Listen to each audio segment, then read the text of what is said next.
अब हम ई वेस्ट वाली मुसीबत का डीएनए टेस्ट करेंगे, जिसके सामने अब दुनिया भी हारने लगी है।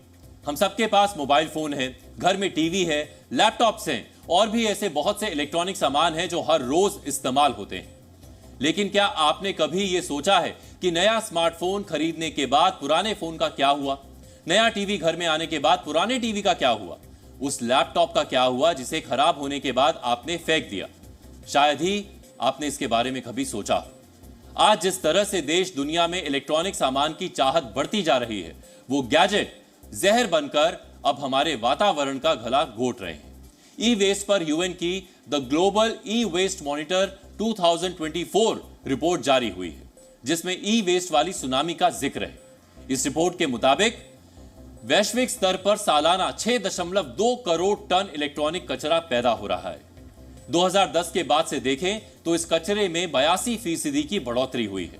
रिपोर्ट में कहा गया है कि ई वेस्ट अगर ऐसे ही बढ़ता रहा तो वर्ष 2030 तक 32% की वृद्धि के साथ बढ़कर 8.2 करोड़ टन पर पहुंच सकता है। ई वेस्ट का वार्षिक उत्पादन 23 लाख टन प्रति वर्ष की दर से बढ़ रहा है। जिन इलेक्ट्रॉनिक सामानों ने हम सबकी जिंदगी को आसान बना दिया है, वही सामान अब जिंदगी में जहर भी घोल रहे हैं। इस विश्लेषण में हमने अभी आपको यूएन की ई वेस्ट पर आई नई रिपोर्ट के सिर्फ कुछ आंकड़ों के बारे में बताया है।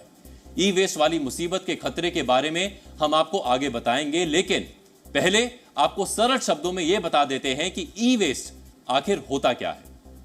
आमतौर पर हम अपने घरों और दफ्तरों में जिन mobile, laptop, TV, tablet, solar panel समेत दूसरे इलेक्ट्रॉनिक गैजेट और दूसरे अन्य उत्पादों को इस्तेमाल के बाद फेंक देते हैं, वही बेकार फेंका हुआ कचरा इलेक्ट्रॉनिक वेस्ट यानी ई वेस्ट कहलाता है।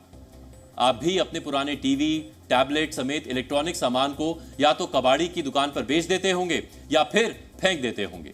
लेकिन ई वेस्ट की असली समस्या तब शुरू होती है जब इस कचरे का सही तरीके से कलेक्शन और रिसाइकलिंग नहीं होती, जिससे मिट्टी, पानी और हवा जहरीली हो रही है। यूएन की रिपोर्ट कहती है कि वर्ष 2022 में यूरोप, ओशिनिया कंट्रीज और अमेरिका ने प्रति व्यक्ति सबसे ज्यादा इलेक्ट्रॉनिक कचरा पैदा किया।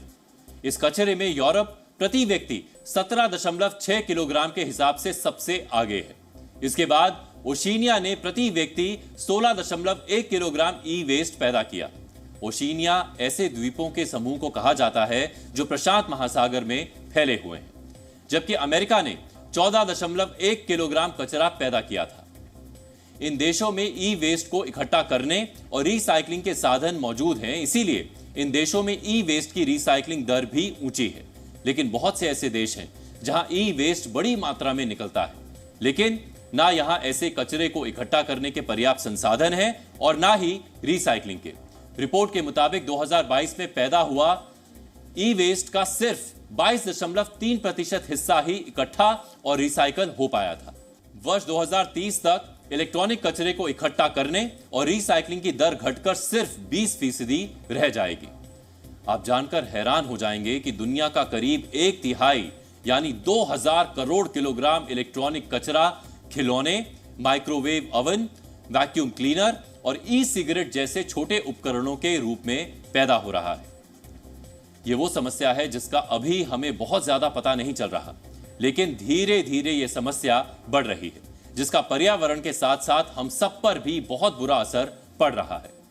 Manufacturers have got responsibilities in terms of standardizing and making sure that they don't shortchange the consumer. So the products that they produce should not have a short life cycle, and that is important. जिस तरह से जलवायु परिवर्तन किसी एक देश की नहीं बल्कि पूरी दुनिया की समस्या है, ठीक उसी तरह से ई वेस्ट भी किसी एक देश की नहीं बल्कि पूरी दुनिया की समस्या है। पूरी दुनिया में ई वेस्ट की मात्रा कितनी ज्यादा है, इसका अंदाजा आप इस बात से लगा सकते हैं कि अगर इस इलेक्ट्रॉनिक वेस्ट को 40 मेट्रिक टन क्षमता के ट्रकों में भरा जाए तो इसके लिए करीब 15.5 लाख से ज्यादा ट्रकों की जरूरत पड़ेगी। इन ट्रकों को एक के पीछे एक लगाया जाए तो ये भूमध्य रेखा के चारों ओर एक लाइन बना सकते हैं। ई वेस्ट रॉकेट की रफ्तार से बढ़ रहा है, जबकि रिसाइकलिंग की दर अब भी बहुत कम है। ऐसे में बहुत बड़ी मात्रा में ई वेस्ट नदियों में बहा दिया जाता है।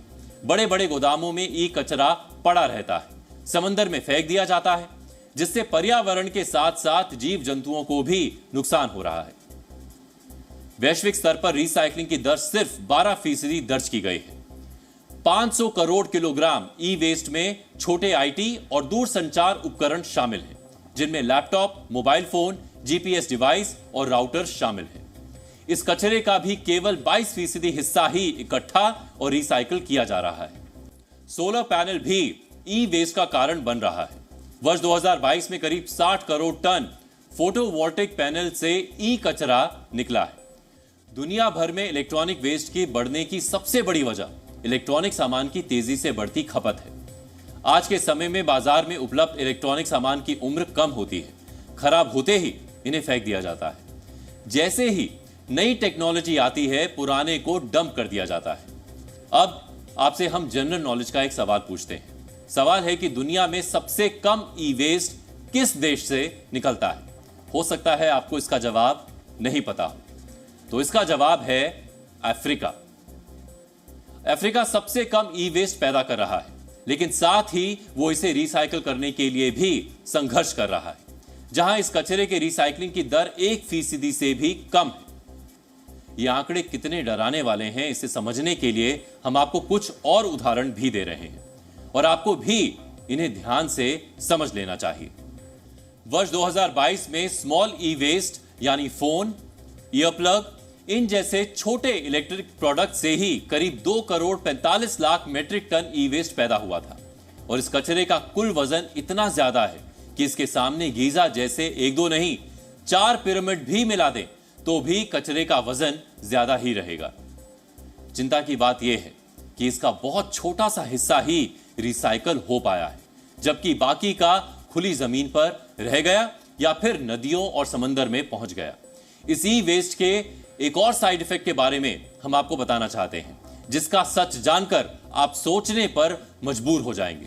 ई वेस्ट के चलते लाखों महिलाओं और बच्चों के स्वास्थ्य पर खतरा मंडरा रहा है। विश्व स्वास्थ्य संगठन की report children and digitally connected site की रिपोर्ट के मुताबिक 1.29 करोड़ महिलाएं ई वेस्ट से जुड़े क्षेत्र में काम करती हैं। ये महिलाएं या तो ई वेस्ट को इकट्ठा करती हैं या फिर रिसाइकल के काम में लगी हुई हैं। ये महिलाएं ई वेस्ट के संपर्क में आती हैं। इससे न केवल इन महिलाओं के स्वास्थ्य पर बल्कि उनके अजन्मे बच्चों को भी खतरा होता है। इसी तरह करीब 1.8 करोड़ बच्चे और किशोर, जिनमें से कुछ की उम्र तो 5 वर्ष से भी कम है, वो इस काम में जुटे हुए हैं। ई वेस्ट में मौजूद सीसा और पारा इन बच्चों की दिमागी क्षमता को नुकसान पहुंचा सकता है। आज का समय इलेक्ट्रिक कार का समय है, ई बाइक का समय है। आज बड़े पैमाने पर सोलर पैनल का इस्तेमाल हो रहा है। कुल मिलाकर हम सब डिजिटल युग में हैं, लेकिन इन सुख सुविधाओं के साथ हमें ई वेस्ट के रूप में नई मुसीबत भी मिल रही है, जो पर्यावरण को सबसे ज्यादा नुकसान पहुंचा रही है। ई वेस्ट के नुकसान के बारे में हमने आपको डिटेल में समझाया। अगर उसी ई वेस्ट को वैज्ञानिक तरीके से रिसाइकल किया जाए तो इससे दुनिया को फायदा भी हो सकता है। अब यह कैसे होगा, इसको लेकर आपको कुछ आंकड़े दिखाते हैं। रिसाइकल से सिर्फ पर्यावरण ही नहीं बचेगा, बल्कि इससे कीमती धातुओं को भी बचाया जा सकता है। उदाहरण के तौर पर वर्ष 2022 में जो ई वेस्ट पैदा हुआ, उसमें 7.5 लाख करोड़ रुपए की बहुमूल्य धातुएं थीं। इनमें 1.5 लाख करोड़ रुपए का तांबा मौजूद था। इस तरह 1,24,500 करोड़ का सोना भी मौजूद था। यानी अगर हम ई वेस्ट को रिसाइकल करें तो ना सिर्फ पर्यावरण को बचा पाएंगे, बल्कि लाखों करोड़ रुपए की धातुओं को भी बचाया जा सकता है। हम बार बार कह रहे हैं कि ई वेस्ट की समस्या किसी एक देश की समस्या नहीं है, बल्कि ये पूरी दुनिया की समस्या है, भारत की भी। भारत पूरी दुनिया में ई वेस्ट पैदा करने की लिस्ट में 3रे नंबर पर है। वर्ष 2021 से 22 में 1.6 मिलियन टन ई वेस्ट भारत में हुआ था। वर्ष 2030 तक भारत में 14 मिलियन टन ई वेस्ट होने का अनुमान है। हालांकि भारत ने इस समस्या से निपटने के लिए कई बड़े कदम उठाए हैं। जैसे भारत में नई स्क्रैप पॉलिसी के तहत सरकार ने वर्ष 2022 में mobile phones, laptop, fridge, TV, AC समेत 134 इलेक्ट्रॉनिक आइटम्स की एक्सपायरी डेट तय कर दी थी। यानी एक निश्चित वक्त के बाद आपके घर में मौजूद इलेक्ट्रॉनिक आइटम्स कबाड़ हो जाएंगे और आपको उन्हें स्क्रैप करवाना पड़ेगा।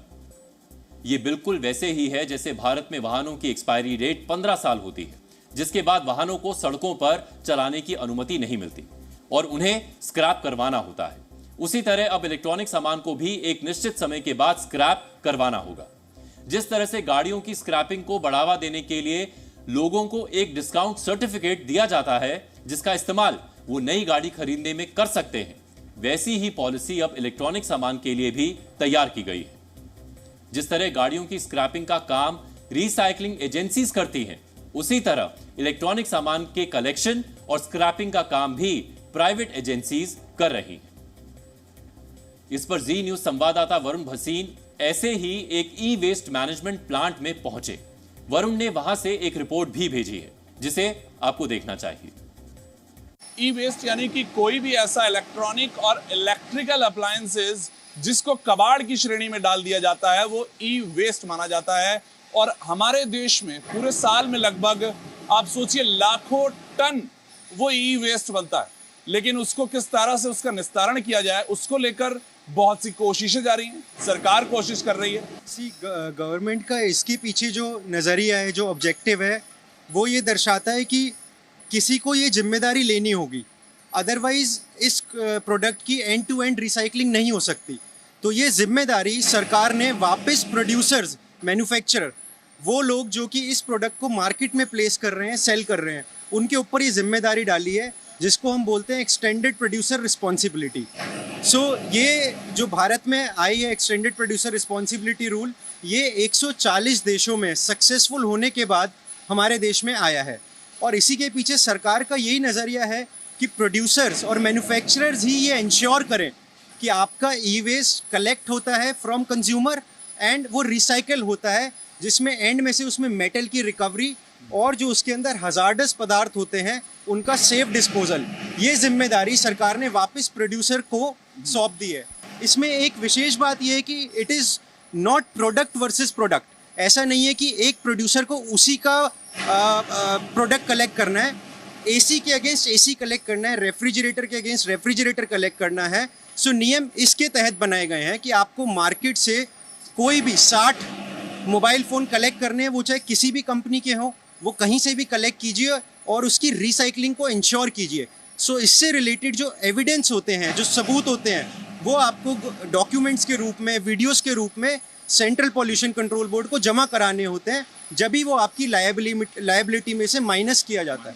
तो देखिए, मैं आपको वो तस्वीरें भी दिखाता हूँ कि किस तरह से ई वेस्ट मैनेजमेंट से जो लड़ाई है, वो आंकड़ा तो बढ़ता जा रहा है, लेकिन वो एक लड़ाई बहुत ज़रूरी है। आपने बहुत से ऐसी कंपनीज के आप ऑफर सुने होंगे कि एक्सचेंज में आप नई चीज़ ले जाइए।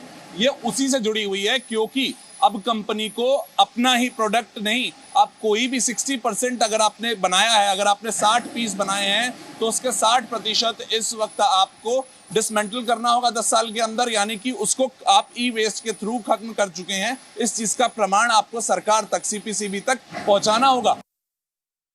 हमारे इस विश्लेषण का मकसद आपको डराना नहीं है, लेकिन हम आपको सावधान करना चाहते हैं, क्योंकि जिस रफ्तार से हम ई कचरा पैदा कर रहे हैं वो पूरी पृथ्वी के लिए बेहद खतरनाक है। और इसके लिए पूरी दुनिया को ई कचरे पर लगाम लगाने के साथ उसकी बेहतर रिसाइकलिंग का भी इंतजाम करना होगा, ताकि हम पृथ्वी के अनमोल संसाधनों का न सिर्फ सावधानी और समझबूझ के साथ इस्तेमाल कर सकें, बल्कि पृथ्वी की सेहत का भी ध्यान रख सकें। जी न्यूज़।